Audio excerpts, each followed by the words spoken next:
खैर, इस पे तो तमाम रात बात हो सकती है इस एक शेर पे, लेकिन आगे बढ़ते हैं जो गालिब और बेदिल का है। क्योंकि गालिब से पहले भी ये उर्दू रवायत में नहीं देखने को मिलता है और न उनके बाद देखने को मिलता है कि ये जो सिर्फ पेचीदा शब्दों तक बात नहीं है, सिर्फ कठिन लफ्ज की बात नहीं है कि कठिन लफ्ज का प्रयोग कर लिया तो इसलिए नहीं समझ पा रहे हैं। जो उन वर्ड्स का ऑर्डर है वो भी इतना अजीब होता है ऑफ्टन, थोड़ा टाइम देना पड़ता है सिंक इन करने के लिए कि बोल क्या रहा है ये आदमी। अब जैसे एक शेर है जिसको हमेशा मैं रेफरेंस करता हूँ कि जिसे नसीब हो रोजे से आह मेरा सा, वो शख्स दिन न कहे रात को तो क्यों कर हो। क्या शेर है, वाह वाह वाह। क्या अच्छा शेर पढ़ा तुमने, दोबारा पढ़ो यार, बहुत अच्छा शेर। जिसे नसीब हो रोजे से आह मेरा सा, वो शख्स दिन न कहे रात को तो क्यों कर हो। वाह यार, वाह वाह, क्या शेर है, वाह वाह वाह वाह वाह। तो ऐसे तो तमाम, और सिर्फ वहीं तक बात नहीं है। अभी ये जो रदीफ है क्यों कर हो, यही इतना मतलब उरेब, इसको देसी भाषा में बोलते हैं हम लोग, इतना उल्टा ये रदीफ उठाया है कि क्यों कर हो। तो ये खुद एक, ये गालिब का एक और जो सबसे अच्छा मुझे लगता है लहजा कि हमेशा ओपन एंडेड बातें, कभी भी क्लियर कट बातें नहीं होती हैं, हमेशा ओपन एंड पे छोड़ देते हैं कि क्यों कर हो, बस क्वेश्चन पूछ के छोड़ दिया तो वो और भी इंटरप्रिटेशंस लाके भर देता है। तो यह एक और शेर है कि याद नहीं आ रहा है मुझे अभी, वो रकीब पर ही है। वो भी बड़ा कमाल का शेर है कि वो भी याद नहीं आ रहा है कि कैसे, अभी अमित भाई को याद आ जाएगा कि नहीं नहीं, मैंने मान लिया कि अच्छा ही होगा। छुपाए न बने वाला वो है। हाँ हाँ, मैं समझ गया कौन सा शेर है, बिल्कुल।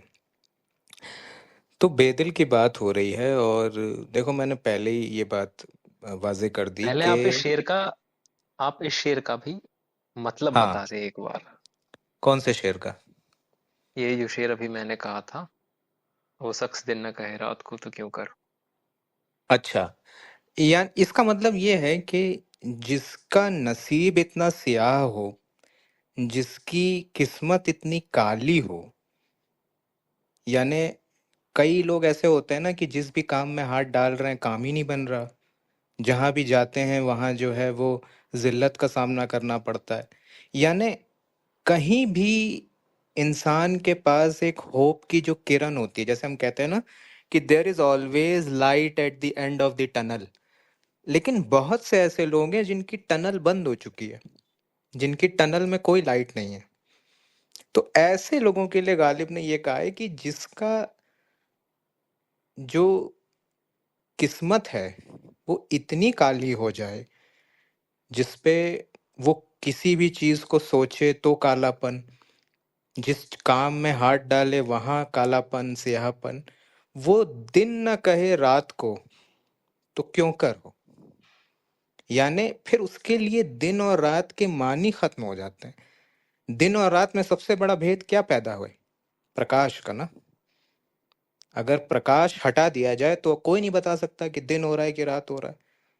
अब इसको साइंटिफिकली अगर बताना हो, अगर आप ध्रुवों की तरफ चलें, नॉर्थ पोल या साउथ पोल, तो जैसे हम नॉर्वे का एग्जांपल ले लेते हैं, तो जितनी भी स्कैंडिनेवियन कंट्रीज हैं वहाँ 17 घंटे सूरज रहता है, 18 घंटे सूरज रहता है। और अगर आप नॉर्थ पोल पे पहुंच गए तो वहाँ तो सूरज अस्त ही नहीं होगा। या आप साउथ पोल पे चले जाएं तो वहाँ सूरज अस्त ही नहीं होगा कुछ कुछ महीने। यानी आपकी जो डेफिनीशन है दिन और रात की, वो तो सिर्फ इस बात पे है ना कि बाहर अंधेरा है या बाहर उजाला है। और यही डेफिनेशन इंसान अपने अंदर भी यूज करता है कि उसकी किस्मत अच्छी है या खराब है। तो गालिब ने उसी चीज को शेर में डाल दिया कि वो शख्स दिन ना कहे रात को तो क्यों कर हो, यानी कि फिर ऐसा इंसान दिन को रात कहे, रात को दिन कहे, तो फिर तो कोई मतलब ही नहीं बचा उसके लिए। भाई दिन और रात तो वो इंसान बताए जिसकी जिंदगी में कहीं उजाला है तो कहीं अंधेरा है। यहाँ तो ऐसा नसीब है जो सियाह रू है, जिसकी दीवारें जो हैं वो हर तरह की रोशनी को खा गई हैं। तो ये इस शेर का मानी है। क्या, अभी मुझे वो शेर याद आ गया, मैं वो बोल ही देता हूँ कि शेर था कि गैर फिरता है लिए यूं तेरे खत खो के, अगर कोई पूछे कि ये क्या है तो छुपाए न बने। तो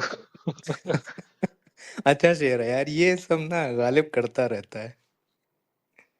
बहरहाल अभी कोट करने लगेंगे तो भरे पड़े हैं मेरे पास शेर कोट करने को, लेकिन बढ़ते हैं आगे। गालिब और बेदल पे बात करते हैं थोड़ी सी। हाँ, तो बेदिल का एक छोटा सा इंट्रोडक्शन मैं दे दूं कि कौन है। मतलब कई लोग हो सकता है कि ना उससे आशनाई रही हो। मिर्ज़ा अब्दुल कादिर बेदिल, ये जो हैं वो अ, औरंगज़ेब के ज़माने के कवि थे। कई बार जो है ये बताना ज़रूरी हो जाता है कि किस एम्परर के साथ कवि है। जैसे अगर आप किसी एक कवि का नाम लें और ये बता दें साथ में कि उस दौरान हिंदुस्तान में कौन शासन कर रहा था, तो थोड़ा अपने दिमाग में इजी हो जाता है सेट करना कि अच्छा कहाँ है। वरना तो होता ऐसा है कि फिर आप अपने दिमाग की टाइमलाइन में उस कवि को कहाँ रखेंगे। अगर मैं ये ना बताऊं कि बेदिल औरंगज़ेब के साथ है, तो फिर कहाँ रखेंगे आप? तो ये हमेशा एक अच्छी आदत है। मैं आप लोगों से भी ये गुज़ारिश करूँगा कि किसी भी शायर को जब आप किसी को बताएँ, तो ये ज़रूर बता दें कि उसके साथ उस समय हिंदुस्तान में या फिर वो जिस कंट्री में था, वहाँ पर हो क्या रहा था। तो उसका जो राजनीतिक पहलू है, क्योंकि वो कई बार बहुत महत्वपूर्ण हो जाता है। और औरंगज़ेब के साथ तो आप जानते हैं कि किस तरह की सियासी हलचलें देश में रहीं। तो ये जब हिंदुस्तान में औरंगज़ेब का शासन चल रहा था, जो कि मुग़ल बादशाह था, और उसने काफ़ी चारों तरफ हलचल पैदा की थी, सरगर्मियाँ पैदा की थी। उस वक़्त बेदिल हिंदुस्तान में अपनी शायरी कर रहे थे। अब बेदिल सूफ़ी पोएट थे, जैसे खुसरो थे, जैसे हज़रत निज़ामुद्दीन औलिया थे, वैसे ही बेदिल थे। तो जो सूफ़िज़्म होता है, उसकी जो पहली शर्त है वो ये है कि खोजो, कहा ना मानो। यानी अगर आपने लिखी लिखाई स्क्रिप्ट पर कुछ मान लिया, तो फिर सूफी होना जो है बड़ा मुश्किल हो जाएगा आपके लिए। तो सूफिज्म में जो एक मेन इंग्रेडिएंट है, वो ये है कि आप जगह जगह जो है भटको और अपने एक्सपीरियंस से जानो कि भाई क्या है दुनिया। तो चाहे खुसरो हो, चाहे निज़ामुद्दीन औलिया हो, चाहे कोई भी बड़ा सूफ़ी हिंदुस्तान का रहा हो, उसी की तरह बेदिल को भी माना जाता है कि भाई एक बहुत बड़े सूफ़ी थे, एक बहुत बड़े औलिया थे। और इस इंसान ने जो फ़ारसी रवायत शुरू की हिंदुस्तान के अंदर, वो काबिल गौर है। यानी एक ऐसा समय जहाँ पर देश में बहुत कुछ हो रहा है। देश जो है वो एक पूरे झंझावात से गुजर रहा है, जहाँ पर एक बादशाह जो है कैद में है, दूसरा बादशाह जो है वो अपने भाइयों को कत्ल करके गद्दी अपना चुका है, और जनता बिल्कुल कंफ्यूज है। औरंगजेब ने जो है अपने फादर को आगरा के किले में बंदी बना दिया था। तो आगरा का जो किला है, वहां से अब हट करके सारा अटेंशन औरंगजेब के ऊपर है कि वो क्या कर रहा है, क्या नहीं कर रहा। और उसके बाद अपने तीनों भाइयों को कत्ल करवा दिया। तो इस तरह के माहौल में एक इंसान जो है वो फारसी में गजलें लिख रहा है। तो आप कहीं ना कहीं ये कहेंगे कि भाई ये तो पागल ही होगा कोई, कि एक तरफ तो है देश में इस तरह का लहूलुहान कर देने वाला कार्यक्रम चल रहा है, और दूसरी तरफ एक आदमी जो है मानी और अ, जो है अल्फाज और उसके हुस्न को, उसके जमाल को, उसकी गज़ल को उरूज़ देने में लगा हुआ है। लेकिन इसीलिए वो इंसान सूफ़ी है, क्योंकि उसको इस बात से फ़र्क नहीं पड़ता कि आस-पास क्या चल रहा है। ऐज़ अ इंसान हो सकता है कि मैं किसी चीज़ को तवज्जो दूँ बहुत थोड़ी देर के लिए, लेकिन जो मेरी ज़ात है, वो ज़ात जो है कई बार मुझे ओवरपावर कर लेगी कि मेरा मकसद क्या है। तो बेदिल ने फ़ारसी में एक बहुत बड़ा काम किया है। यानी आज तक मैंने गालिब की जितनी तारीफ़ की है, वही आप मान लें कि उसको 10, 12, 15 गुना मान लें बेदिल के लिए, कि इस लेवल का काम उस इंसान ने फ़ारसी में किया है। इसीलिए गालिब उसके मरने के 100 साल बाद उसको अपना उस्ताद मानता है। और गालिब का कोई उस्ताद नहीं था, किसी की उस्तादी ग्रहण नहीं की कभी। सिर्फ एक जगह कहीं लिखा है किसी खुतूत में अपने, कि मैं बेदिल को जो है अपना उस्ताद मानता हूँ, क्योंकि बेदिल के तरीके से रेख्ता कहना, ये गालिब का शेर भी है कि बेदिल के लहजे में रेख्ता कहना कयामत है। ये गालिब का शेर है, गालिब ने लिखा है बेदिल के लिए। हाँ देखो, ये प्रकाश ने लिखा कि तर्ज बेदिल में रेख्ता कहना असदुल्ला खां कयामत है। ये शेर है गालिब का। यानी मैं और बेदिल के लहजे में कहूं, ये तो मुझसे ना हो पाएगा, ये तो कयामत है। तो एक ही इंसान है आज तक डॉक्यूमेंटेड जिसको गालिब मानता था। बाकी तो गालिब ने मीर के लिए भी बहुत सारे शेर लिखे हैं, लेकिन उसमें एक छेड़छाड़ है, उसमें एक ऐसा है कि किसी के थ्रू जा करके कहता है कि अच्छा ठीक है, गालिब मानता है कि मीर है, या फिर अब मीर है या नहीं है, बकौल वो तो नासिक। हाँ, बकौल नासिक, बिल्कुल सही कहा तुमने। तो इधर उधर जा करके जो है तारीफ करता है, लेकिन बेदिल के लिए ऐसा नहीं कहता। बेदिल के लिए बहुत सीरियस है। तो गालिब ने जो अपनी तहदारी सीखी है, गालिब ने जो ऊला और सानी के बीच में गैप क्रिएट करना सीखा है, जो मानी को अपने डिक्शनरी मीनिंग से ऊपर उठाने का फन सीखा है। मैं हमेशा ये बात कहता हूं कि उर्दू शायरी में या किसी भी जबान की शायरी में दो पहलू होते हैं। एक है मानी आफरीनी, एक है मजमून आफरीनी। यानी एक तो ये है कि मैं कैसा लफ्ज बरत दूं कि हुस्न पैदा हो जाए, उसे मानी आफरीनी कहते हैं। और दूसरा है मजमून आफरीनी, कि मैं ऐसी मंजर कशी कर दूं, मैं ऐसी इमेजरी पैदा कर दूं कि सामने वाला इंसान सब कुछ भूल जाए। गालिब ने मानी आफरीनी और मजमून आफरीनी जितना बेदिल से सीखा है, उतना शायद ही कहीं और देखा होगा। तो बेदिल की चर्चा ज़रूरी है। बहुत सारे लोग गालिब की वाहवाही में और उसके ऑरा में इस इंसान को मेंशन करना भूल जाते हैं, जिसने गालिब को इंस्पायर किया कि शेर लिखा कैसे जाता है, या शेर में तिलिस्म कैसे पैदा किया जाता है। बहुत सारे ऐसे लोग होते हैं हमारी ज़िंदगी में जो आते हैं और बहुत कम वक्फे के लिए हमें मुतासिर करते हैं, उसके बाद अपनी अपनी राह ले लेते हैं।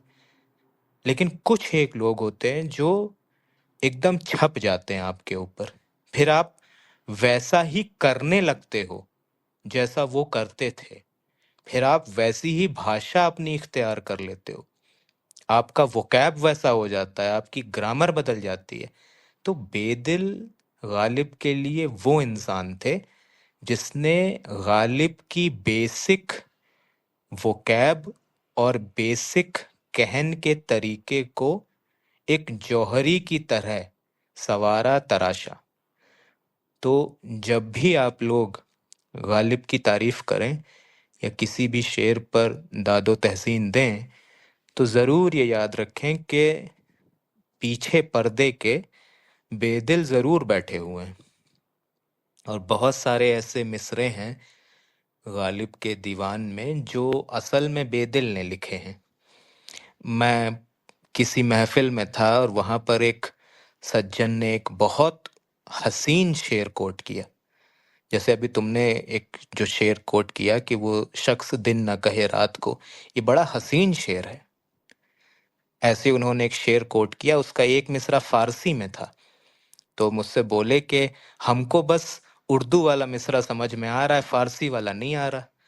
तो मैंने उनसे कहा कि ये फारसी का मिसरा बेदिल का है, गालिब का नहीं है। गालिब ने एज इट इज ले लिया है।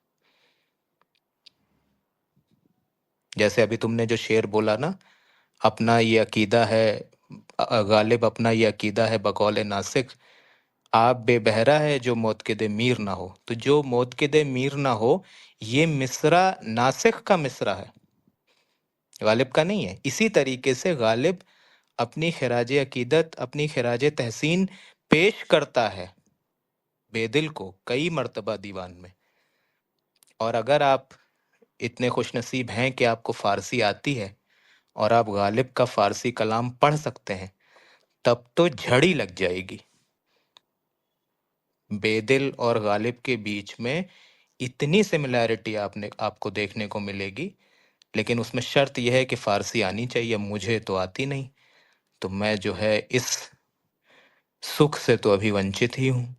लेकिन जिनको आती है और जिन्होंने बेदिल को पढ़ा है, बेंगलोर में मुझे एक शख्स मिले, वो ईरान से हैं। यहाँ पर मेरा शो उन्होंने करवाया था, तो उनसे मैंने बातचीत शुरू की, तो उन्होंने तो धारा प्रवाह बेदिल के शेर कोट करने शुरू किए।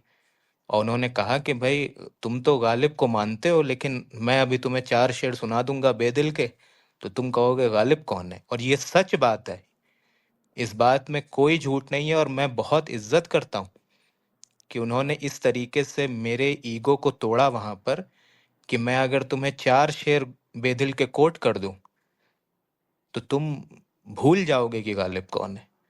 और शायद ये बात गालिब को पता थी, इसीलिए फारसी में तो लिखा ही लिखा, लेकिन फारसी में ऑलरेडी बेदिल का दीवान है, तो वहां तो आपके पास रेफरेंस है कि इससे बड़ा मौजूद है। तो फिर उसके बाद क्या किया कि फिर उसके बाद उर्दू में आए, क्योंकि यहाँ पर कोई इतना बड़ा स्टेलबॉट नहीं है ना आपके सामने। तो यहाँ पर तो ऐसा लिख दिया कि मतलब कोई मुकाबला ही नहीं कर सकता इस दीवान का। लेकिन जो लोग फारसी जानते हैं, वो तो तुरंत बेदिल को पकड़ लेंगे, वो तो गालिब को सेकंड नंबर पे रख देंगे। इसलिए गालिब वर्सेस बेदिल की जो बहस है, वो फारसी के लिए ज्यादा रेलेवेंट है, उर्दू के लिए नहीं है। क्योंकि बेदिल उर्दू में तो मतलब मुझे नहीं पता है कि कितना लिखे हैं, लेकिन वो फारसी के तो क्या ही कवि थे, क्या ही उनको आती थी फारसी, उसका कोई हिसाब ही नहीं है साहब। जी तनिष्क। हम्म। बिल्कुल। वो एक मीर का शेर भी है। सिर्फ सानी मुझे याद है कि अव्वल तो मैं सनद हूँ, फिर ये मेरी ज़बां है। तो वही है कि सनद ही हो गए हैं बेदिल तो फारसी में, और गालिब इधर आके हो गए। तो खैर, आगे बढ़ते हैं इस पे। और जो फलसफा है गालिब के शेरों में, उस पे आते हैं। क्योंकि एक कंसिस्टेंट फिलॉसफी आपको कहीं देखने को नहीं मिलती है। मीर में थोड़ी बहुत देखने को मिलती है, लेकिन मीर का दीवान ही इतना बड़ा है कि I can't say for sure.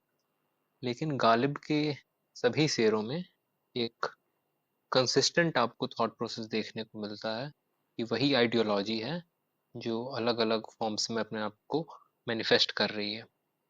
तो गालिब को अगर फिलोसफर भी हम कहें, एक दार्शनिक भी कहें, तो कोई अतिशयोक्ति नहीं होगी इसमें। तो इस पे आते हैं, इस पे अपना ख्याल दें, और फिर मैं भी कुछ बोलने की कोशिश करूंगा। देखो तनिष्क, ऐसा होता है कि जो इंसान हक से, या जो हक की जात है, उससे थोड़ा भी टकरा जाता है गाहे बगाहे, वो इंसान दार्शनिक बने बिना रह नहीं सकता। दर्शन जो है आपकी जिंदगी में कोई चैप्टर नहीं है। दर्शन जो है आपकी जिंदगी के नीचे जो एक सतह है, जैसे शॉकर होता है ना गाड़ी में, कि धड़ धड़ धड़ धड़ धड़ धड़ गाड़ी चल रही है रोड पर और गड्ढे हैं, तो शॉकर जितना अच्छा होगा उतना जो चालक है उसको झटका कम लगेगा। दर्शन जो है शॉकर है आपकी जिंदगी की गाड़ी का। तो गालिब का जो दर्शन है, गालिब की जो फिलॉसफी है, वो उसको बचाती है उसकी जिंदगी से। अब आप तसव्वुर करें कि एक इंसान जिसके एक एक करके 8 बच्चे पैदा हुए और 8 बच्चे पैदा होकर के मर गए, कोई बच्चा नहीं बचा उनका। उसके बाद उन्होंने अपने एक रिश्तेदार को गोद लिया, वो बच्चा भी मर गया। अब आप ये सोचिए कि जिस इंसान के साथ ये कलंक लग जाए कि इनके घर कोई भी बच्चा जीवित नहीं रह सकता, उस इंसान की तो पहले आप थोड़ी ज़हनी कैफ़ियत महसूस करने की कोशिश करिए, है ना? कभी-कभी ऐसा होता है कि किसी कपल का एक मिसकैरेज हो जाता है, तो वो मेंटली तोड़ देता है उसको।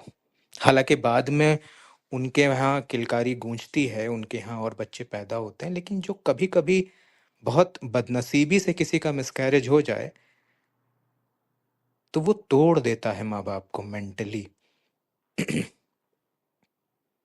तो गालिब को ये अनुभव 8 बार का है, यानी 8हों बार बच्चा पैदा होता है और कुछ न कुछ वजूहात से बच्चा चला जाता है।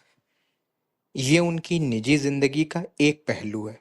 दूसरा पहलू मैंने इस गुफ्तगू के शुरुआती दौर में बता दिया कि पब्लिक रिकॉग्निशन नहीं है अपनी आर्ट के लिए। तीसरा पहलू ये है कि मुफलिसी है, क्योंकि शायर आदमी किससे कमाएगा? शेर कहीं पढ़ेगा, किसी मुशायरे में शरीक होगा तब ना कमाएगा। और उस समय जो भी शायर लाल किले से न जुड़ा हो, उसकी कोई हैसियत नहीं है। तो ये सब चीज़ें जब आप कलेक्टिवली सामने रखेंगे, तब आपको पता चलेगा कि अगर इस व्यक्ति के पास दर्शन ना हो, तो ये तो मतलब बुरी तरीके से सुसाइडल हो जाए, ये तो बुरी तरीके से बिखर जाए। और अगर इतनी तकलीफ वाला इंसान इस तरह के शेर कह रहा है, तो आप सोचिए कि वो मेंटली किस लेवल पर ऑपरेट कर रहा है, कि वो जो चीज़ सामने की है उस पे तो शेर कह ही रहा है, यानी मजाजी तो सारे उसके शेर हैं ही, हकीकी में इतना दखल है कि जिसका कोई सानी नहीं। तो गालिब की ज़िंदगी से अगर एक नसीहत कोई लेने वाली है, और मैं हमेशा ये बात बहुत ज़ोर दे करके कहता हूँ कि philosophy will save you, philosophy will save you from yourself. क्योंकि आपका सबसे बड़ा दुश्मन कोई और इंसान नहीं है, आप खुद हैं। आप खुद अपने को तबाह कर रहे हैं और कर लेंगे अगर कोई कुशन ना हो। तो ये जो कुशन है ये फिलॉसफी है। अब आप कहेंगे भाई फिलॉसफी क्या होती है? क्या मैं एमए फिलॉसफी करना शुरू करूं या मैं कोई कोर्स कर लूं इग्नू से? वो फिलॉसफी नहीं है, वो एक कोर्स है, वो एक करिकुलम है कि आपको बता दिया जाएगा कि अच्छा डेकार्ट ने ये कहा था, प्लेटो ने ये कहा, शोपेनहावर ने ये कहा, नीत्शे ने ये कहा, ये आपको बता दिया जाएगा।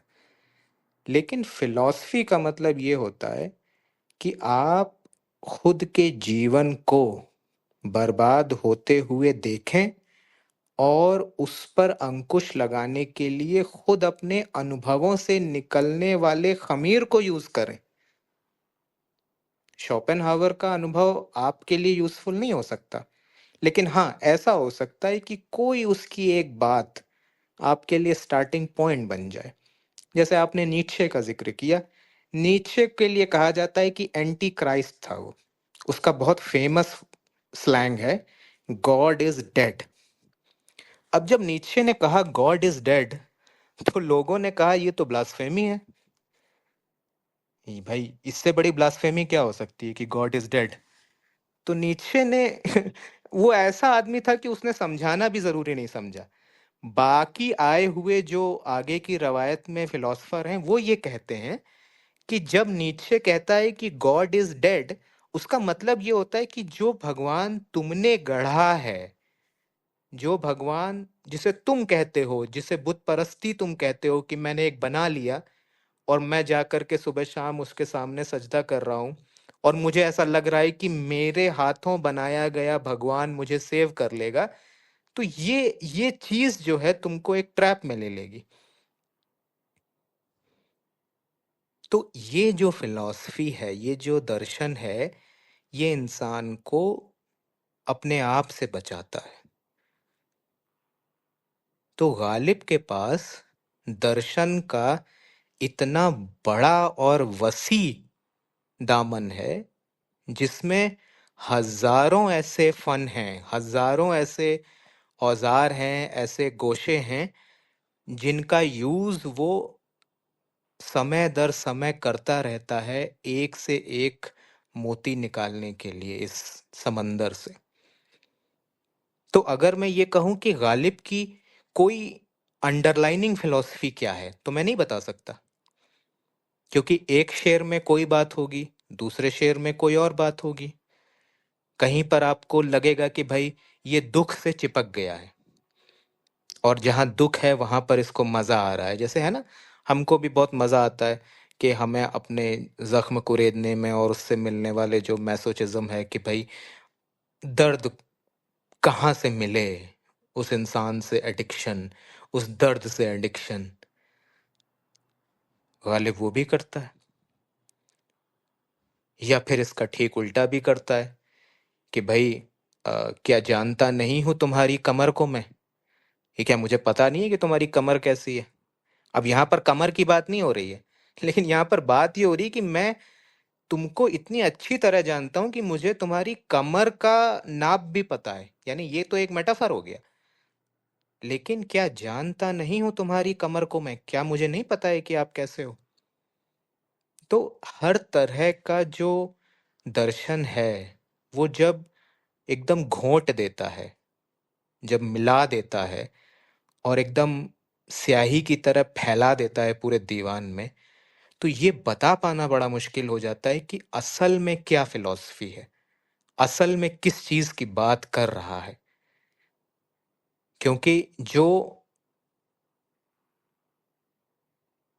बाय प्रोफेशन फिलॉसफर होगा, वो अपने को बहुत ज्यादा रैंडमाइज करने से बचेगा। ऐसा नहीं हो सकता कि प्लेटो एक जगह कुछ कहें फिर दूसरी जगह पलट जाएं। वो तो प्लेटो को एज अ फिलोसफर ही नकार देंगे लोग। अगर पाइथागोरस कुछ कह रहा है, आर्किमिडीज कुछ कह रहा है, तो फिर पूरे जीवन पर्यंत उस बात को मानेगा, कहीं पे काटेगा नहीं। लेकिन शायर के पास सहूलियत है। जैसे एक्टर होता है ना, तो एक्टर कहीं पर बलात्कारी का भी रोल कर लेगा, कहीं पर संत का भी रोल कर लेगा, कहीं पर पिता का भी रोल कर लेगा, कहीं पर बेटे का भी रोल कर लेगा। तो पूरी जिंदगी एक्टर जो है अपने, कि एक जगह वो क्या बना था और दूसरी जगह वो क्या बन गया। गालिब के साथ भी यही है। और आम तौर पर शायर से ये मैं अपेक्षा रखता भी हूं कि अगर मुझे पता चल गया कि तुम कैसा शेर लिखते हो, तो फिर मुझे तुम्हारा पूरा दीवान पढ़ने की जरूरत नहीं है ना, फिर मुझे पता है कि तुम ऐसा ही लिखते हो। हाँ, ऐसा हो सकता है कि तुम अपना जो एक शेर में रकीब अच्छा भी बन जाएगा, दूसरे शेर में रकीब खराब हो जाएगा, तीसरे में फिर आपका राजदार और हमजबां हो जाएगा। तो ये जो कॉन्ट्राडिक्शन है, ये गालिब की फिलॉसफी है कि जहां पर लगे कि कुछ पकड़ता हुआ दिख रहा है, कोई पैटर्न बन रहा है, वो पैटर्न बनने नहीं देता। वो पैटर्न जैसे ही देखता है कि बन रहा है, वैसे ही एक ही गजल के अंदर पैटर्न तोड़े हुए हैं। एक ही गजल में एक बात कुछ कही गई है, गजल के 6 शेर हो गए, 7 शेर हो गए, आपको ऐसा लग रहा है कि भाई अच्छा ये बात तो समझ में आ गई। गजल का 8वां शेर आएगा, 9वां आएगा, 10वां आएगा, और आपको लगेगा कि अरे बाप रे, ये तो पूरी बात ही पलट दी गई। तो यही फन है, किस तरीके से खुद को कॉन्ट्राडिक्ट करना। और जितने भी बड़े दार्शनिक हुए हैं, जैसे बुद्ध के लिए ये बहुत यूज होता था कि बहुत कॉन्ट्राडिक्टरी आदमी है, किसी को कुछ बोलता है, किसी को कुछ बोलता है। तो आनंद ने, जो उनके भक्त भी थे और कजन भी थे, बुद्ध से पूछा कि आप किसी को कुछ बताते हो और दूसरा आदमी सेम तकलीफ के साथ आता है, उसको कुछ और बताते हो। तो उसने कहा कि मैं चिकित्सक नहीं हूं कि एक ही दवा हर आदमी को देता रहूं पुड़िया में। मुझे ये देखना है कि ये आदमी खुद किस जर्नी से होके आ रहा है। इसीलिए अगर आप बुद्ध की जो किताबें हैं, जो उपदेश हैं, वो पढ़ेंगे, बुद्ध अपनी हर बात को 3 बार दोहराते थे। ये उनका तरीका था। जैसे उनको बोलना है कि संसार में दुख है, तो इस बात को 3 बार बोलते थे। संसार में दुख है, संसार में दुख है, संसार में दुख है। तो भाई आसपास वाले लोग बोलते थे ये तो टाइम वेस्ट हो रहा है, आप हर बात को 3 बार क्यों बोलते हैं? तो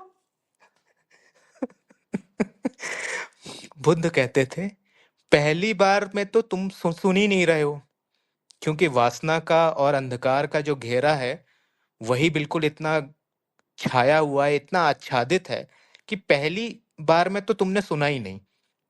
दूसरी बार में सुना पर समझा नहीं कि मैंने क्या बोला। कई बार ऐसा होता है ना, जैसे मैं यहाँ अभी 1.5 घंटे से बोल रहा हूँ, बहुत लोग सुन रहे हैं, बहुत कुछ सुन लिया उन्होंने, लेकिन समझा नहीं। और तीसरी बार बुद्ध कह रहे हैं कि समझ में भी आ गया तो आचरण में नहीं आएगा, इसलिए 3 बार बोलता हूं। मुझे क्या जरूरत, मेरी तो एनर्जी वेस्ट हो रही है 3 बार बोलने में। तो बुद्ध भी अपने को कॉन्ट्राडिक्ट करेगा, शोपेनहावर भी अपने को कॉन्ट्राडिक्ट करेगा, नीत्शे भी करेगा। हर वो इंसान जो इंसान देख करके बात करता है, वो खुद को कॉन्ट्राडिक्ट करेगा ही करेगा, क्योंकि उसका टारगेट मास नहीं है। मुझे पता नहीं किसका ये कोट है कि if you want to get famous and if you want to appeal a larger audience, you should target idiots. ये मैंने अभी कुछ दिन पहले एक कोट पढ़ा कि अगर आपको फेमस होना है और अपील पैदा करनी है, तो आपको इडियट्स को टारगेट करना चाहिए। ये बिल्कुल सही बात है। जितना इंसान कम बुद्धि होगा या आपकी बात नहीं सुनना चाहता, उतनी जल्दी आपकी बात वायरल हो जाएगी। हम आजकल अपने चारों तरफ देख ही रहे हैं। और जितना आप इंसान स्पेसिफिक बात करोगे कि जो उस वक्त आपके सामने बैठा है, उससे सिर्फ उसी की तरह बात करनी है, ये बहुत बहुत साहस का और बहुत संयम का काम है। तो गालिब भी यही करता है। गालिब एक शेर में एक ही बात करता है, और उसकी जिम्मेदारी है कि मैं इस बात को पूरी तरीके से ए टू जेड निभा ले जाऊं। ये उसका दर्शन है। वो ये नहीं कह रहा है कि भाई अब पहली गजल में तो मैंने नक्श फरियादी कह दिया, अब अगर 20वीं गजल आई वहां मैं कहूं कि नक्श जो है फरियाद करेगा, नक्श तो बैठा रहेगा, उसके सामने तुम फरियाद करोगे। वो बिल्कुल लिखेगा, और वो बिल्कुल आजाद है ये लिखने के लिए कि एक जगह वो नक्श से फरियाद भी करवाएगा, दूसरी जगह वो नक्श तुम उससे फरियाद करोगे, वो ये भी लिखेगा। तो ये जो आजादी है, ये हर उस इंसान में होनी चाहिए जिसने ये समझ लिया है कि जो सच है दुनिया का, वो कॉन्ट्राडिक्शन के अंदर है। वो चीज बिना कॉन्ट्राडिक्शन के पैदा नहीं हो सकती। जी तनिष्क।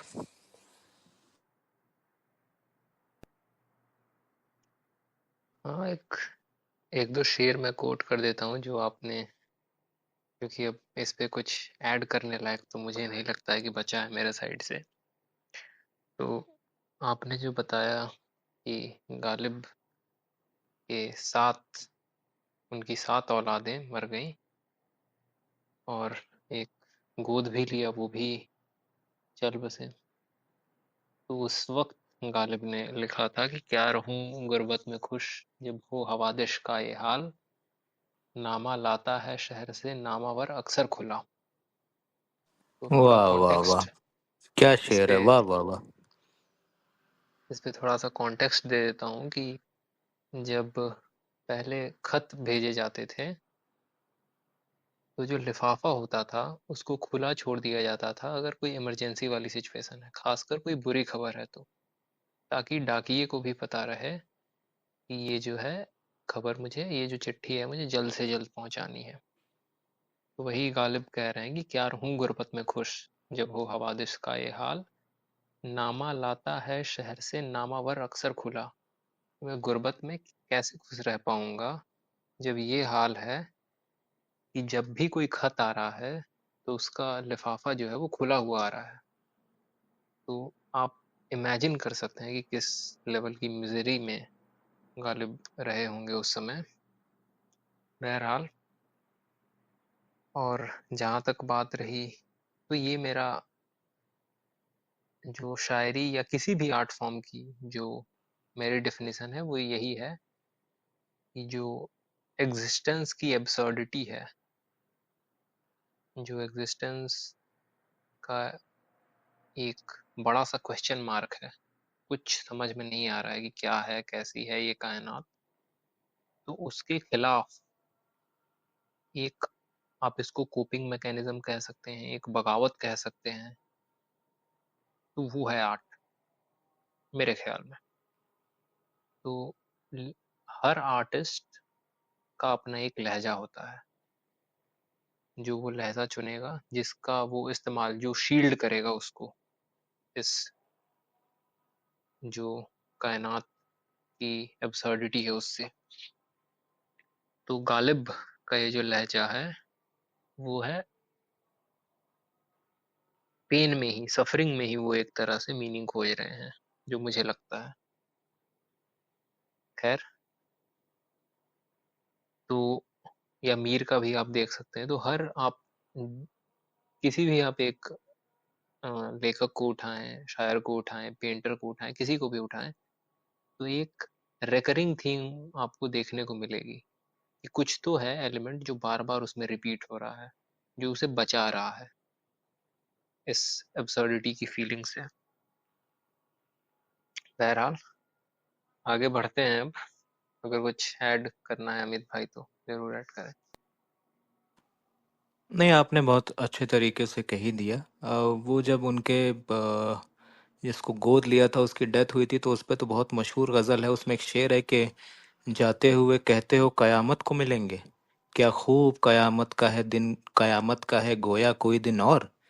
तो ये क्या जो बात कोई दिन और वाली गज़ल है, ये उसी लड़के के लिए लिखी है ना, कि क्या जब वो बात। इंसान जो है वो, मतलब एक ऐसी मौत उसको नसीब हुई जहाँ पर वो बच्चा ही था, एकदम लड़का ही था।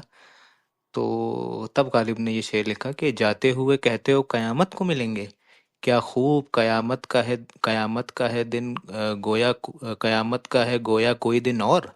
यानी मेरे लिए तो कयामत आज है और तुम मुझसे कह रहे हो कयामत को मिलेंगे।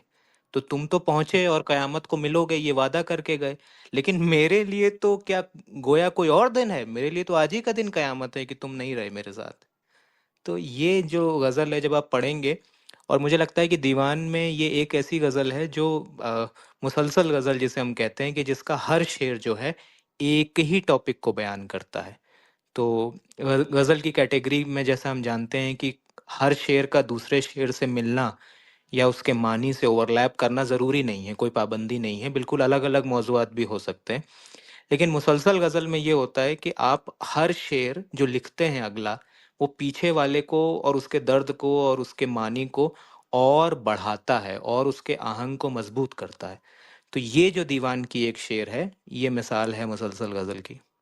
ये एक बात मुझे कहनी थी यहाँ पर। अ, जी तनिष्क, आप बोले। इसके अलावा एक और ही गज़ल है, मेरे मुझे जितना अभी याद आ रहा है कि सिर्फ़ 2 ही गज़ल हैं गालिब के पूरे दीवान में जो मुसलसल हैं, बाकी सारे गैर मुसलसल गज़लें हैं।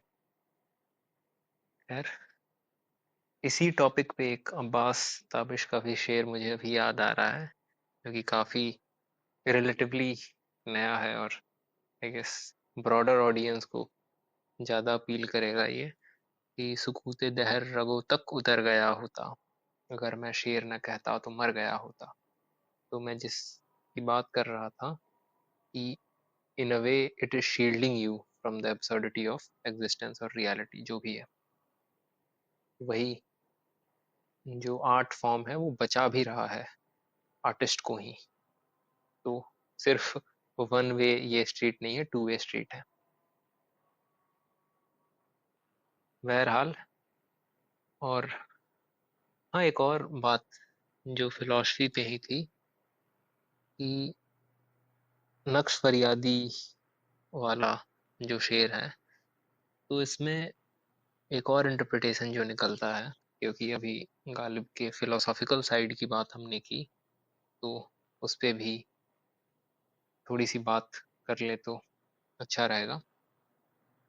तो उस शेर में जब लिख रहे हैं गालिब कि नक्श फरियादी है किसकी सूखी तहरीर का, कागजी है पैरहन हर पै करे तस्वीर का, तो एक इंटरप्रिटेशन इसका ये भी है कि जैसे हम ही नक्श हैं, वो तो क्लियर ही हैं, तो हम लोग फरियाद कर रहे हैं खुदा से या भगवान से, जो भी हैं।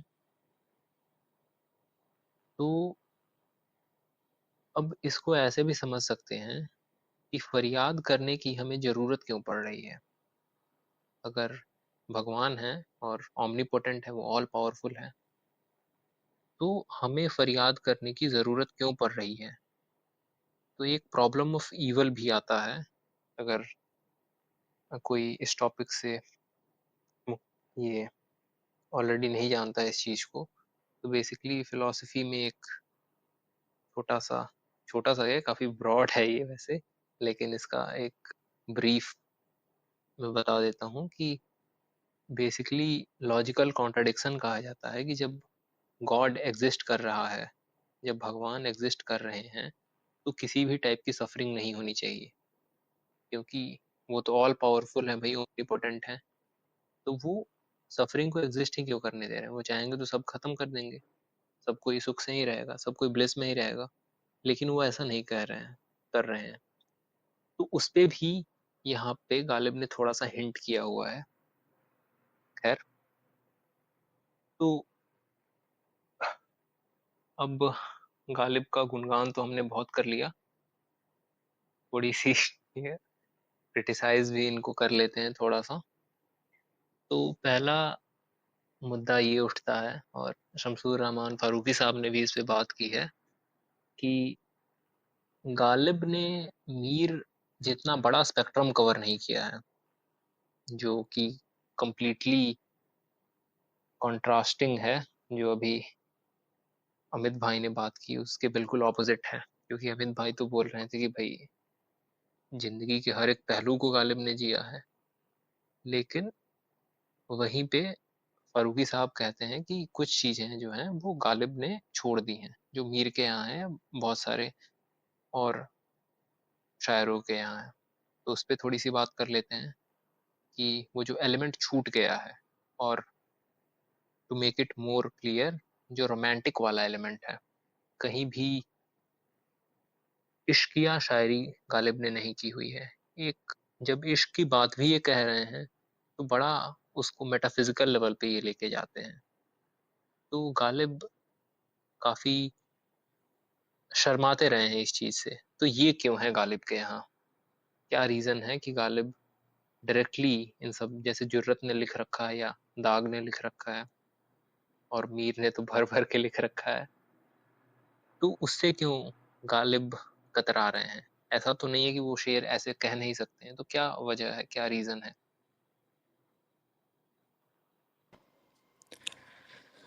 देखो तनिष्क, होता ऐसा है कि कोई भी इंसान जो है, वो जो भी काम करके जाता है, उसके पीछे आने वाले लोग उस काम को एक माइक्रोस्कोपिक व्यू से देखते हैं और हर तरह की उसकी बायोप्सी होती है।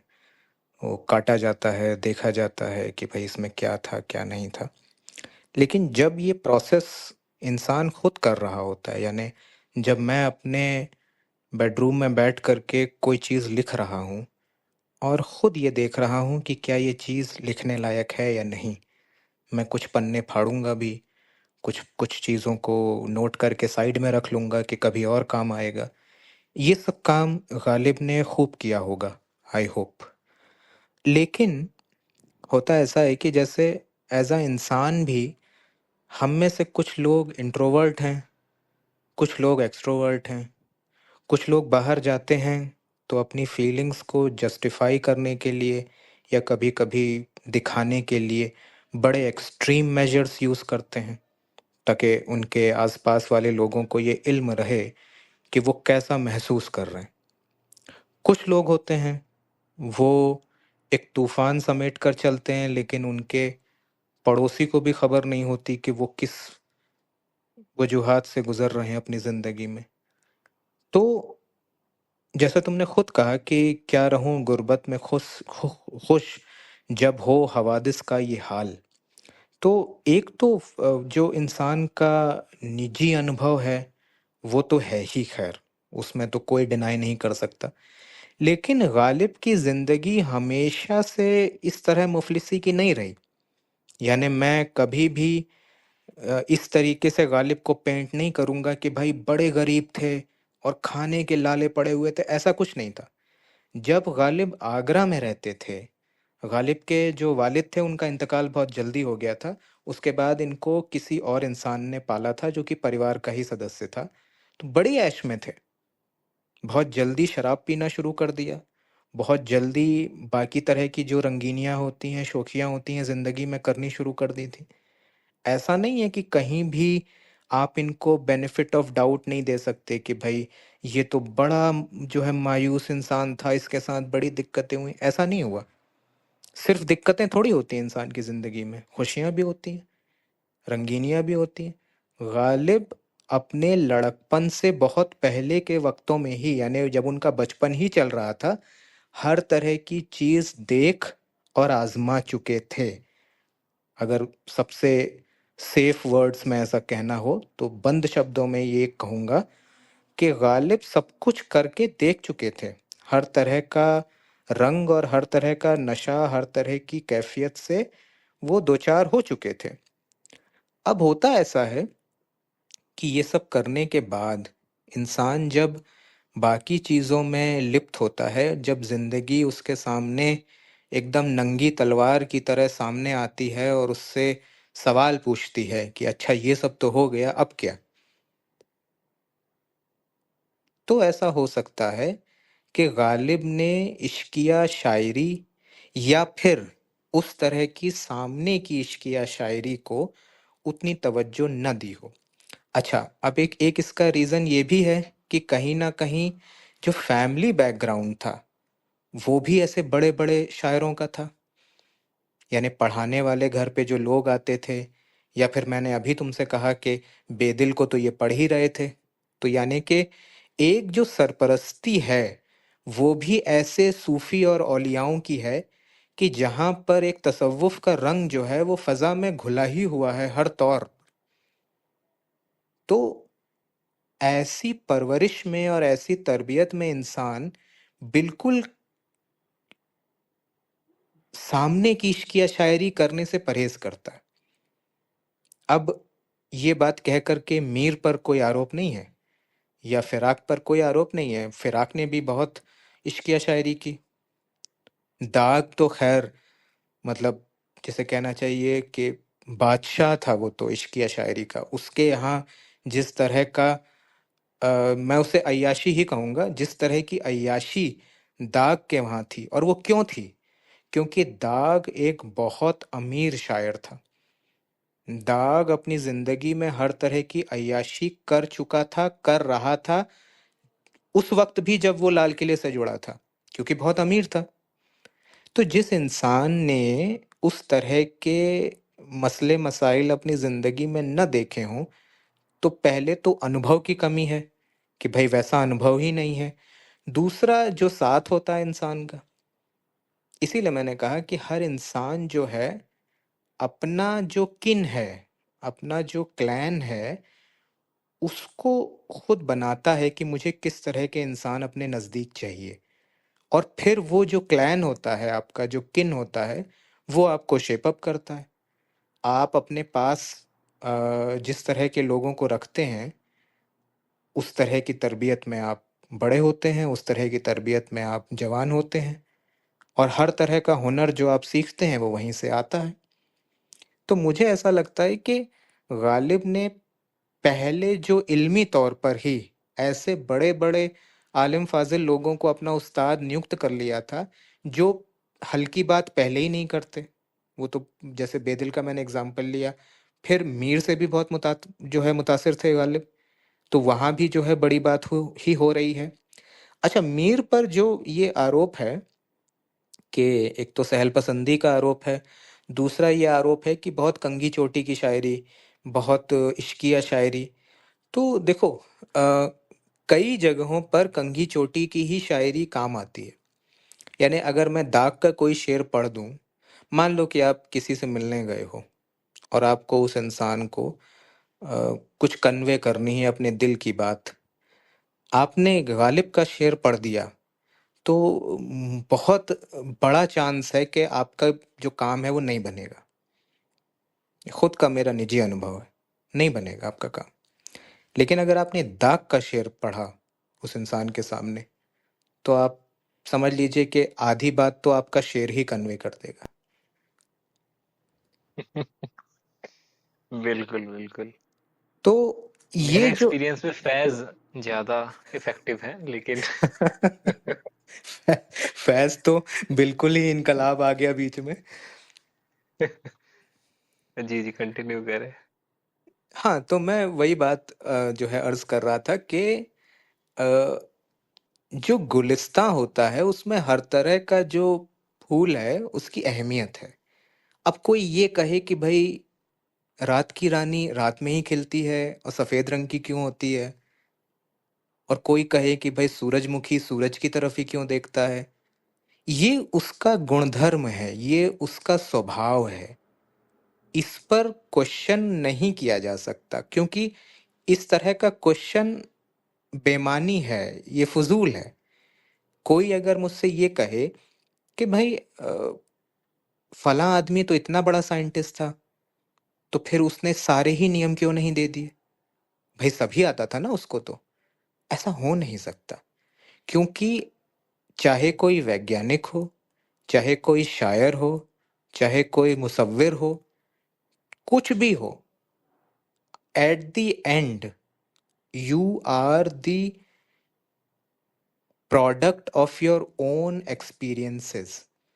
आपने जमा क्या किया है अपनी ज़िंदगी के तौर पर, एट द एंड आपने अपने हाथ में क्या अनुभव रखे हैं? आपके पास कौन-सी ऐसी चीज़ है जो आपको आपके बगल वाले से बिल्कुल मुख्तलिफ बनाती है?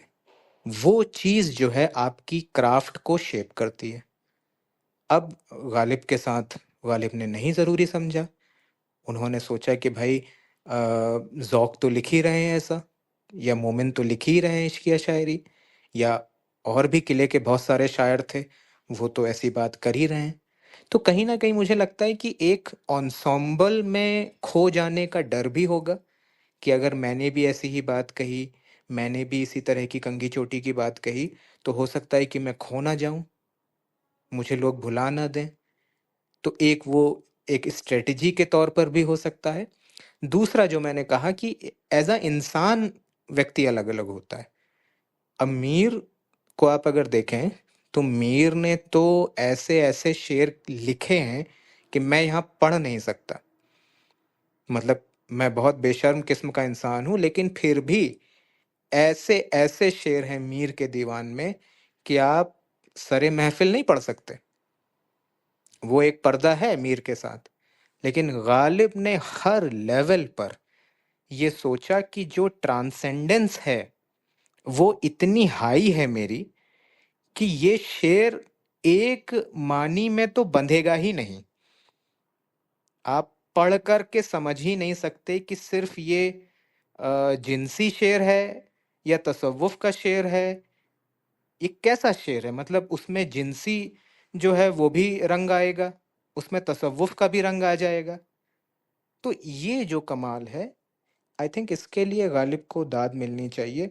और क्रिटिसिज्म तो ज़रूर होना चाहिए, बिल्कुल होना चाहिए। और फारूकी साहब जो हैं वो इतने बड़े नक्काद, इतना बड़ा आदमी हिंदुस्तान की सरजमी पर जो पैदा हुआ, जिसने मीर पर ऐसा काम कर दिया है कि जो शायद ही कोई बयाना ले पाए इस तरह के काम का।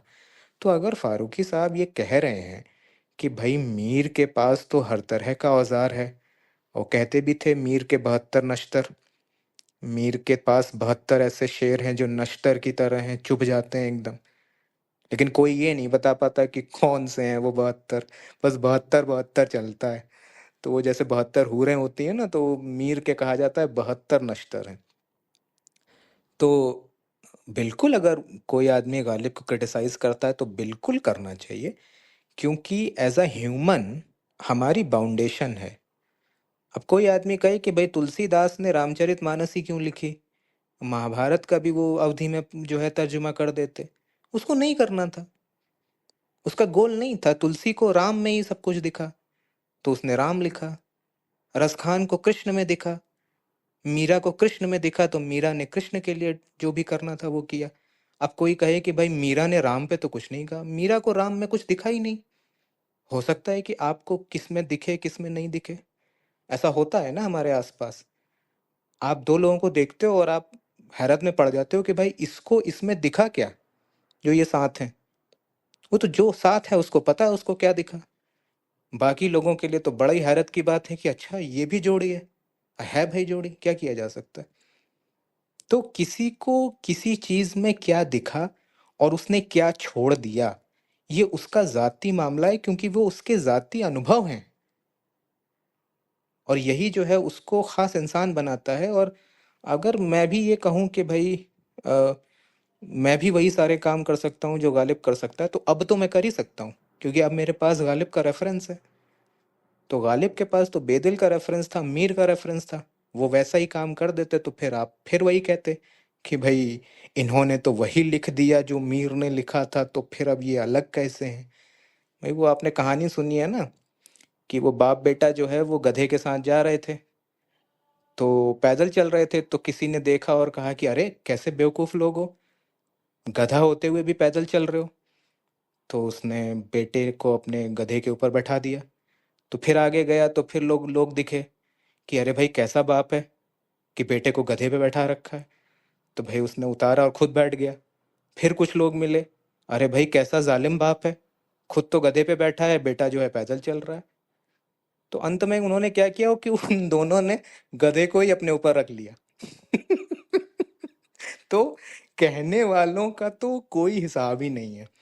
तो उस पे तो मैं जाता नहीं हूँ, और मेरी कोई उसमें रुचि भी नहीं है कि गालिब ने मीर जैसा क्यों नहीं लिखा, उन्होंने ये क्यों नहीं किया, उन्होंने वो क्यों नहीं किया। कर दिया ना काम अपना। अब तुम्हें मीर पढ़ना है तुम मीर पढ़ो, तुमको दाग पढ़ना है तुमको दाग पढ़ो। तो एक बुके ज़रूरी है। आई थिंक मैं तो मतलब यही मानता हूँ कि हर तरह के, जैसे भरत मुनि का जो नाट्य शास्त्र है उसमें नव रस बताए गए हैं कि क्या हैं जो नौ रस हैं। तो उसमें वीभत्स भी है, श्रृंगार भी है। अब कोई कहे कि भाई वीभत्स श्रृंगार क्यों नहीं है, क्योंकि नहीं हो सकता। किसी चीज को देख करके घिन आएगी तो घिन आएगी, और किसी चीज को देख करके लगाव होगा, श्रृंगार होगा, तो वैसा ही होगा। तो ये है सच, क्या किया जा सकता है। तो गालिब ने मुश्किल राह चुनी, और मीर ने और भी मुश्किल राह चुनी कि सरल राह चुनी। देखिए इस बात को थोड़ा सा समझने में दिक्कत आएगी कि सरल राह और मुश्किल राह होती है। गालिब के साथ तो हम ये कह सकते हैं कि चलो शेर मुश्किल है। मीर के साथ दिक्कत ये है कि शेर आसान है, लेकिन फिर भी तुम नहीं समझ पाओगे। मीर का मामला तो और अव्वल दर्जे का है, इसीलिए वो खुदाए सुखन है, गालिब नहीं है खुदाए सुखन। हम्म। तो ये मेरी बात है। और आपके सवालात अभी बचे हुए हैं क्या? मैं तो थक गया भाई बहुत। नहीं नहीं, अब मैं लपेटेंगे नहीं। मैं पानी 2 पी बजे लूं यार, तक मुझे लपेट मुझे लेंगे। मुझे बस 2 मिनट दो, मैं पानी पी लूं। मैं आई थिंक मैं 2 घंटे से ऊपर बोल रहा हूँ लगातार। थोड़ा सा मैं पानी पी लूं। बिल्कुल बिल्कुल। हाँ, जो आप ऐसे बोल रहे हैं बिल्कुल सही है वो, कि जिसकी जो कैफियत है वो वैसे ही शेर लिखेंगे, लेकिन एक सेंस ऑफ वंडर भी है मेरा जो गालिब को क्रिटिसाइज करता है, कि गालिब एक तरह से भागते हैं। जैसे जो गालिब का माशूक है वो सिर्फ बेरहम ही है, मतलब बेरहम तो सबका माशूक है, लेकिन इनका सिर्फ बेरहम है। तो ये मुझे थोड़ा सा अजीब भी लगता है। और जहां भी वो बेरुखी वाला एस्पेक्ट आएगा उसको पूरा इंटेंसिफाई करेंगे, लेकिन कहीं भी जो इश्किया जो रंग है वो नहीं देखने को मिला है। खैर, तो यही एक मेरी शिकायत रही है इनसे, कि अगर ये अपने अंदाज में, हो सकता है कि उस अंदाज में इश्किया शायरी की ही ना जा सकती हो, इसलिए उन्होंने ना करा हो। खैर, लेकिन ये मेरा एक इनसे एक एग्जाम्पल मैं दे देता हूँ कि मैं किसकी बात कर रहा हूँ। जैसे वो उनकी जो गजल है कि हजारों ख्वाहिशें ऐसी कि हर ख्वाहिश पे दम निकले, तो उसी गजल का जो दूसरा शेर है कि डरे क्यों मेरा कातिल, क्या रहेगा उसकी गर्दन पर, वो खून जो चश्मे तर से उम्र भर यूं दम बदम निकले। तो इसमें गालिब बहुत ये अच्छा शेर, कहते हैं बहुत अच्छा शेर है, वाह। कि जो मेरा कातिल है वो क्यों डरेगा। तो अब इसके रीजंस दे रहे हैं कि उसे क्यों नहीं डरना चाहिए मिस्र सानी में, कि वो खूं जो चश्मे तर से उम्र भर यूं दम बदम निकले। तो जो मेरे शरीर का खून है उम्र भर मेरे आंसुओं से वो बह गया है। तो एक ये रीजनिंग हो सकता है कि मेरे शरीर में अब खून ही नहीं बचा है। जब लहू ही नहीं है, जब खून ही नहीं है मेरे रगों में, तो मुझे जिंदा कंसिडर भी नहीं किया जा सकता है। तो मुझे मार ही देगा, तो सिंस मैं ऑलरेडी मरा हुआ था, तो वो कातिल नहीं हुआ, राइट? क्योंकि बस then I am just blob of meat. तो एक वो हो सकता है।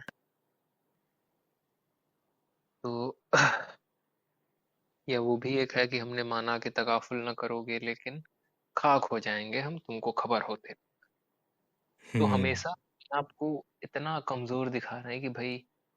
और ये जो अमित भाई ने बात की थी कॉन्ट्रडिक्शन की, तो अभी आप इसको, ये जो शेर है कि हमने माना कि तगाफुल न करोगे लेकिन खाक हो जाएंगे हम तुमको खबर होते तक, इसको आप कंपेयर कीजिए, या इसी गजल का जो पहला शेर है कि "हम्म, आह को चाहिए एक उम्र असर होते तक, कौन जीता है तेरी जुल्फ के सर होते तक", एक वो शेर है। और उसको आप कंपेयर कीजिए कि बाजीचे अतफाल है दुनिया मेरे आगे, होता है शब रोज तमाशा मेरे आगे। तो ये जो दुनिया है वो मेरे बाएं हाथ का खेल है। एक जगह गालिब वो एक जगह गालिब वो कह रहे हैं, दूसरी जगह ये कह रहे हैं कि हमने माना कि तगाफुल न करोगे लेकिन खाक हो जाएंगे हम तुमको खबर होने तक। तो ये जो एक, तो पहले तो दिखा रहे हैं कि भाई मैं भी बहुत बड़ा 30 मार खा हूं, और महबूब के सामने भाई कुछ नहीं है। तो गालिब का जो ईगो है वो एक स्पेक्ट्रम है, to put it in other words. बहरहाल, अब सही में 2 ढाई घंटे होने को हैं, तो अब इसको लपेटते हैं और अंत करते हैं अपने कुछ। अमित भाई, आप अपने कुछ पसंदीदा अशार दे दें, या ऐसे भी कुछ अशार हैं गालिब के जो काफी अंडररेटेड हैं, वो भी, जो भी आपकी इच्छा हो, कुछ ज़रूर आसार हैं हम पे। हाँ, मतलब बहुत सारे ऐसे चीज़ें जो हैं वो दिमाग में आती हैं गालिब के हवाले से। और अशार कोट करने को तो खैर बहुत सारे ऐसे अशार हैं जो मुझे बहुत पसंद हैं। और जैसे मैंने कहा कि कम से कम मेरे तो हर एक मूड के लिए और हर एक अ, दिन के लिए जो है मेरे पास एक शेर होता ही है। और जैसे तुमने ये बात कही ना कि गालिब का माशूक बहुत जालिम है। देखो, मैंने पहले ही कह दिया था कि जालिम होना और शौक होना माशूक की तबीयत है। उसमें कोई ये नहीं है कि माशूक जो है वो चाह कर के जालिम हो रहा है। पहले तो हम ये थोड़ा इस पे बात कर लें कि कई लोग किसी इंसान के जालिम होने को या जानबूझकर जालिम बनने को उसके स्वभाव से मिस इंटरप्रेट कर लेते हैं। देखो, दो बातें हैं। एक है जो धर्म है आपका, जो मिला हुआ गुण है। जैसे गुलाब है तो गुलाब है भाई, वो वैसा ही होता है, उसमें कुछ नहीं किया जा सकता। वैसा ही उगेगा, चाहे यहाँ उगाओ, चाहे तुम बर्तानिया में उगाओ, चाहे तुम अफ्रीका में उगाओ, चाहे मिडिल ईस्ट में उगाओ, हर जगह गुलाब वैसा ही उगेगा। इसी तरीके से कुछ चीजें कुछ संज्ञाओं के साथ उसी तरीके से जुड़ी हुई हैं, है ना, उसमें तुम कुछ कर नहीं सकते। अच्छा, अब होता ऐसा है कि कुछ लोग ये मान लेते हैं कि क्योंकि हम माशूक की गद्दी पर हैं इसलिए हमें जालिम होना पड़ेगा। ये जो एक्स्ट्रा प्रिटेंशन है, ये उनको ले डूबता है। आपके स्वभाव में जो जालिमपन है, जो शोखी है, जो गॉड गिवन है, जो होगी ही होगी, उसके ऊपर एक एक्स्ट्रा कोट करने की जरूरत नहीं है। तो आप हैं ही वैसे। आपका काम है कि आशिक आपके पीछे आएगा, और आशिक को आना भी चाहिए क्योंकि वो उसका काम है। कोई इंसान अपना दर्द दिल, अपना इजहार दिल करेगा, और आप उस पोजीशन में होगे कि आप उसको ग्रांट करोगे या रिजेक्ट करोगे। दोनों ही आपके पास सहूलियत है। तो ये तो खैर कुदरत का निज़ाम है। लेकिन कई बार इंसान खुद को सख्त कर लेता है, खुद को उस जो क्या बोलूं मैं इसको, कि उस तरीके से अपने को बहुत सर्टेन बना लेता है कि क्योंकि मैं इस पोजीशन पर हूं इसलिए मुझे ऐसा ही शायद होना पड़े। तो वो चीज जो है अपने मूल स्वभाव से इतर की बात है। अच्छा, अब जहां पर बात आई कि भाई गालिब ने जो है माशूक को बड़ा सख्त दिखाया है, तो गालिब का माशूक उनका खुद का माशूक नहीं है। उर्दू शायरी की रवायत में माशूक के साथ ये चीज चस्पा है कि वो ऐसा ही होगा, उसको अप्रोच ही किया जा सकता है। ऐसा क्यों है? क्योंकि सूफिज्म में खुदा माशूक है। आपको ये बात समझनी पड़ेगी कि अल्टीमेटली खुदा जो है या जो खालिक है, जो नक्काश है, वो है माशूक। और आपकी परीक्षा ये है कि जब आप इस धरती पर एक इंसान को कन्विंस नहीं कर पा रहे हो कि आप उससे प्यार करते हो, तो आप इतने बड़े इंसान को या इतने बड़े खालिक को कैसे कन्विंस करोगे कि आप उससे प्यार करते हो? इसलिए जो मोहब्बत है वो सबसे क्लोजेस्ट है उस तक पहुंचने का रास्ता, क्योंकि यहां आप अपना अहंकार बिल्कुल गिरा देते हो। और यही चीज जो है वो ऊपर वाले के साथ चाहिए। कहना मैं ये चाह रहा हूं कि जब आप इस धरती पर एक फानी माशूक को कन्विंस नहीं करवा पा रहे हो, उसके सामने अपने को पूरा अहंकार लेस नहीं करवा पा रहे हो, तो फिर आप अपनी पात्रता उस इंसान के लिए या उस कैफियत के लिए कैसे बनाओगे जिसका दीदार करने के लिए नक्श फरियादी है? तो ये एक हमारी पात्रता की कमी है। प्रॉब्लम ये है। क्या बात। चलो अब एक दो शेर सुना देता हूँ, उसके बाद जहमत तमाम। बिल्कुल। एक जो शेर मुझे ऐसा है कि मतलब कहीं वहीं मैं अगर चला जाऊं तो कहीं लिखवा दिया जाए मेरे लिए। मुझे बहुत पसंद है ये शेर। रंज से खूगर हुआ इंसान तो मिट जाता है रंज, मुश्किलें मुझ पर पड़ी इतनी कि आसान हो गई। मैं मतलब नहीं समझाऊंगा, मैं सिर्फ शेर के साथ छोड़ूंगा कि रंज से खूगर हुआ इंसान तो मिट जाता है रंज, मुश्किलें मुझ पर पड़ी इतनी कि आसान हो गई। दूसरा एक शेर जो मुझे मतलब जब हिट करता है।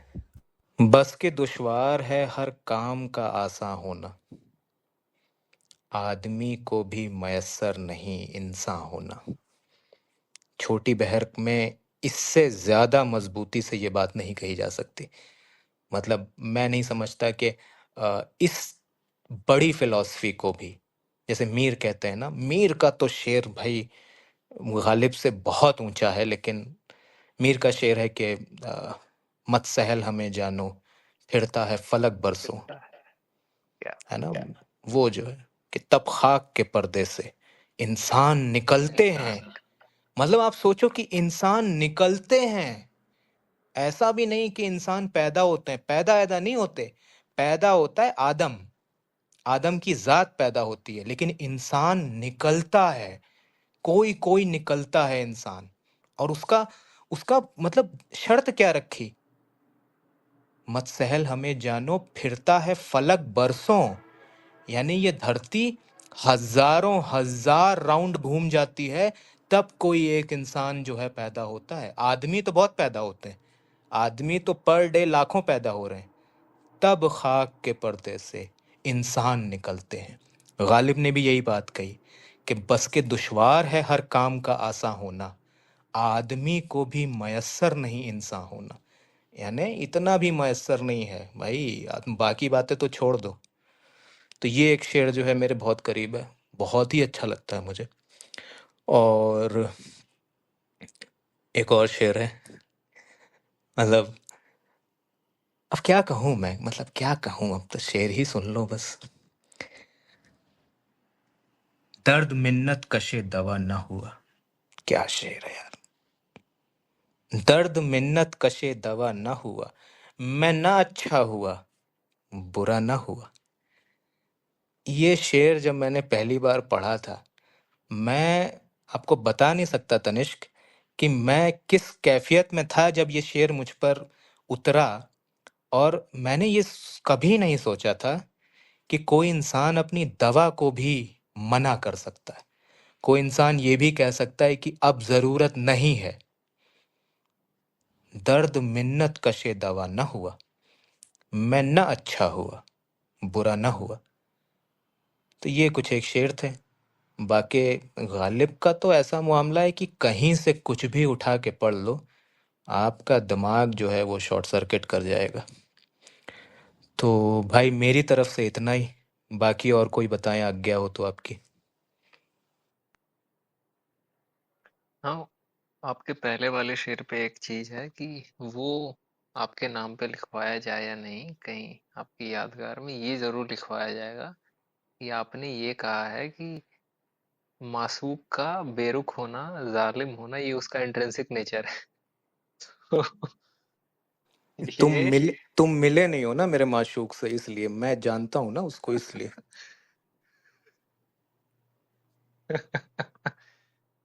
हम्म, उसी वो जो आप बात कह रहे थे ना कि कभी कभी माशूक जो है वो जानबूझ के और ज्यादा बेरहम हो जाता है, तो उस पे वो गालिब का शेर भी याद आता है कि मरता हूँ इस आवाज पे हर चंद सर उड़ जाए, जल्लाद को लेकिन वो कहे जाए कि हाँ और।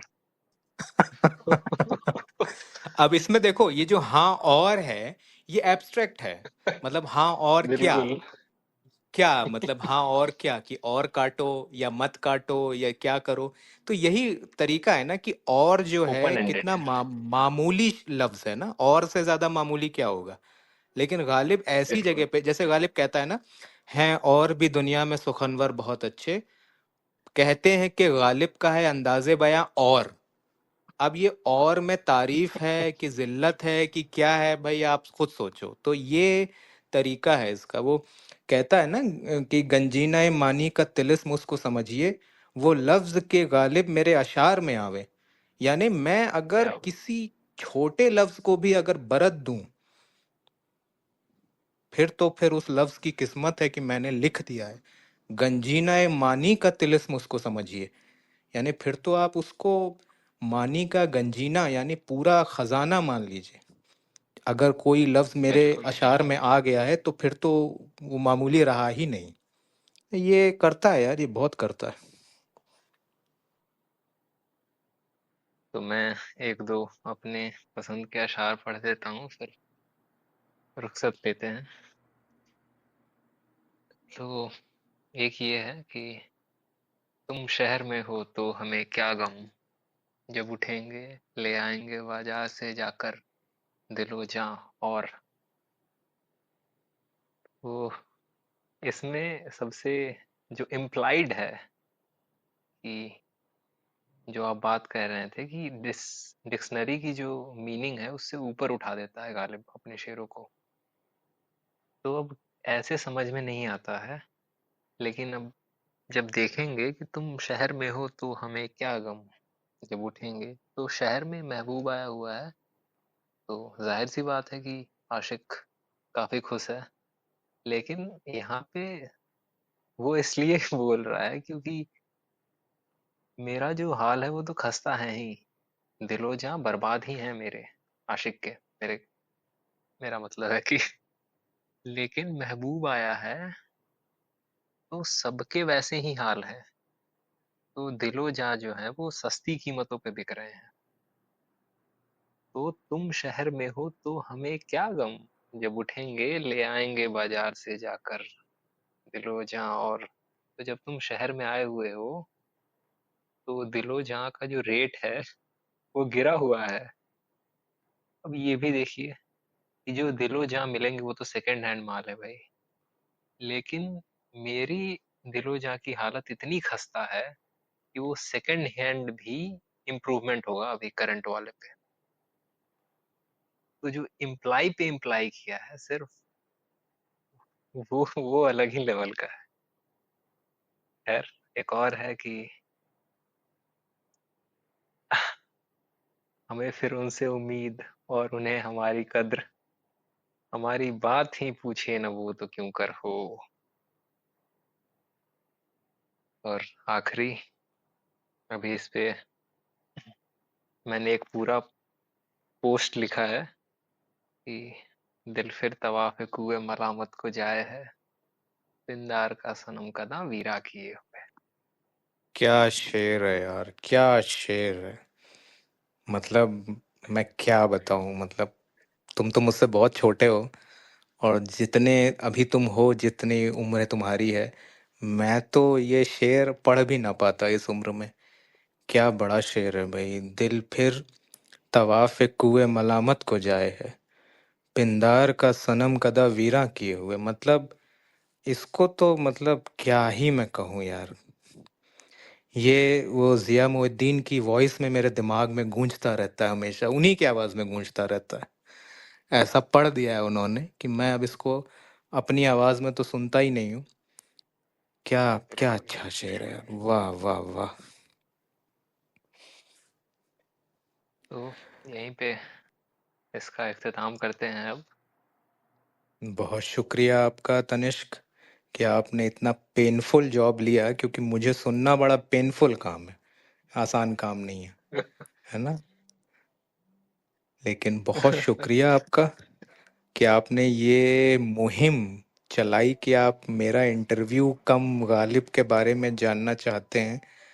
और मैं बिल्कुल भी ये क्लेम नहीं करता कि मुझे गालिब के बारे में कुछ भी पता है, या मैं किसी भी सूरत हाल में अपने को कहीं भी करीब भी पाता हूँ। लेकिन हाँ, मैंने पिछले कई सालों में ये कोशिश की कि मैं कुछ न जानने से बेहतर है कुछ जानना शुरू करूं, और गालिब मेरे सामने पड़ गए। बहुत ऐसे लोग हैं जो इसके पीछे हैं, मैं हमेशा नाम लेता हूँ। पहला नाम मैं हमेशा अ, अब्बास ताबिश साहब का लेता हूँ। उन्होंने जिस तरीके से मुझे गालिब समझाया, मेरी पहली इंस्पिरेशन वहीं से शुरू हुई। और उसके बाद जमील गुलरेज साहब हैं, जिनका मैं ज़रूर नाम लूँगा यहाँ पर। तो ये 2 शख्स हैं जिनकी वजह से मैंने गालिब पढ़ना शुरू किया और उसकी तशरीह में मैंने अपने आप को खपा दिया पूरा। तो मैं बहुत इनका एहसानमंद हूँ, अब्बास ताबिश साहब का भी और जमील गुलरेज साहब का भी, कि इन्होंने बड़ी एक ऐसी अलख जो कहते हैं जगा दी कि मुझे आज भी इनके लिए बहुत प्रेम है, बहुत स्नेह है मेरे दिल में।